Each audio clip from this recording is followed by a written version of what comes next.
May മാസം തിയേറ്ററുകളിലേക്ക് എത്തിയ ബിഗ് ബഡ്ജറ്റ് സിനിമയാണല്ലോ Turbo. Low budget, medium budget സിനിമകളായിട്ട് തിയേറ്ററുകളിലേക്ക് എത്തിയ മറ്റ് രണ്ട് സിനിമകളാണല്ലോ ഗുരുവായൂർ അമ്പലനടയിൽ തലവൻ.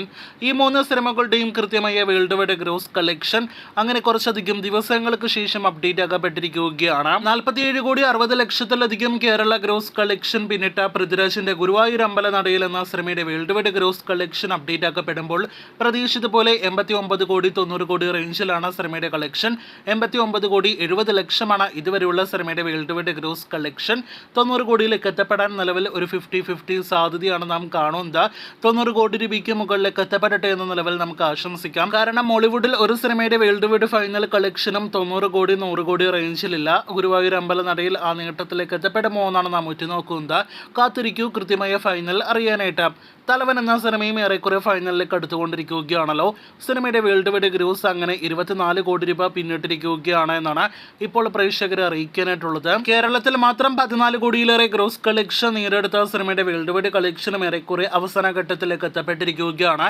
ആസിഫ് അലി കേന്ദ്ര കഥാപാത്രത്തെ അവതരിപ്പിച്ച സിനിമകളിൽ ഏറ്റവും ഉയർന്ന വേൾഡ് വൈഡ് ഗ്രോസ് കളക്ഷൻ നേടിയെടുത്ത് വിജയിക്കുന്ന സിനിമ കൂടിയായിട്ട് തലവൻ മാറിക്കഴിഞ്ഞിരിക്കുകയാണ്. അവസാനത്തെ സിനിമ നിങ്ങളിൽ കൂടുതൽ പ്രേക്ഷകർക്കും അറിയേണ്ട മമ്മൂട്ടിയുടെ ടർബോ എന്ന സിനിമയാണ്. അങ്ങനെ ടർബോയുടെ ഏറ്റവും പുതിയ world wide gross collection update ആക്കപ്പെട്ടിരിക്കുകയാണ്. ഇന്നലെ രാത്രിയോടെ പ്രേക്ഷകരെ അറിയിച്ചതുപോലെ 72 കോടിയിലേക്ക് സിനിമയുടെ വേൾഡ് വൈഡ് കളക്ഷൻ അടുക്കുന്നതേ ഉള്ളൂ എന്നത് ഇപ്പോഴത്തെ യഥാർത്ഥ കളക്ഷൻ വന്നപ്പോഴും ഉറപ്പാക്കപ്പെട്ടിരിക്കുകയാണ്. ഇതുവരെ സിനിമ 71,80,00,000 രൂപ മാത്രമേ ലോകമെമ്പാടും നിന്നും നേടിയിട്ടുള്ളൂ. സിനിമയും ഫൈനൽ റണ്ണിലേക്ക് എത്തപ്പെട്ട് കഴിഞ്ഞിരിക്കുകയാണല്ലോ. ഫൈനൽ കളക്ഷൻ എന്ന് പറയാനായിട്ട് കഴിയില്ലെങ്കിൽ പോലും 72 കോടി മാത്രമേ ഇനി ഫൈനൽ കളക്ഷനായിട്ട് നാം പ്രതീക്ഷിക്കുന്നുള്ളൂ.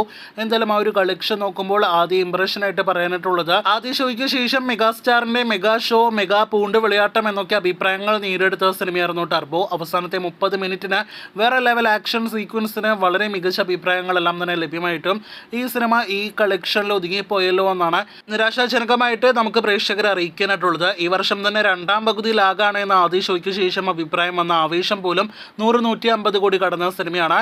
അപ്പോൾ ടർബോയുടെ ഈ കളക്ഷൻ പോരാ എന്ന് തന്നെയാണ് നമ്മുടെ ഒരു വിലയിരുത്തൽ. നമ്മുടെ ഈ മെഗാസ്റ്റാർ മമ്മൂക്കിക്ക് 72 വയസ്സാണല്ലോ നിലവിൽ പ്രായം. ഇനി നാം ഉറ്റുനോക്കുന്നത് ടർബോ എന്ന സിനിമയുടെ ഫൈനൽ കളക്ഷൻ എപ്പോൾ 72 കോടി ടച്ച് ചെയ്യുമെന്ന് അറിയാനായിട്ടാണ്. അപ്പോൾ കാത്തിരിക്കൂ ടർബോയുടെ ഫൈനൽ ബോക്സ് ഓഫീസ് കളക്ഷൻ റിപ്പോർട്ടുകൾ കേട്ട്.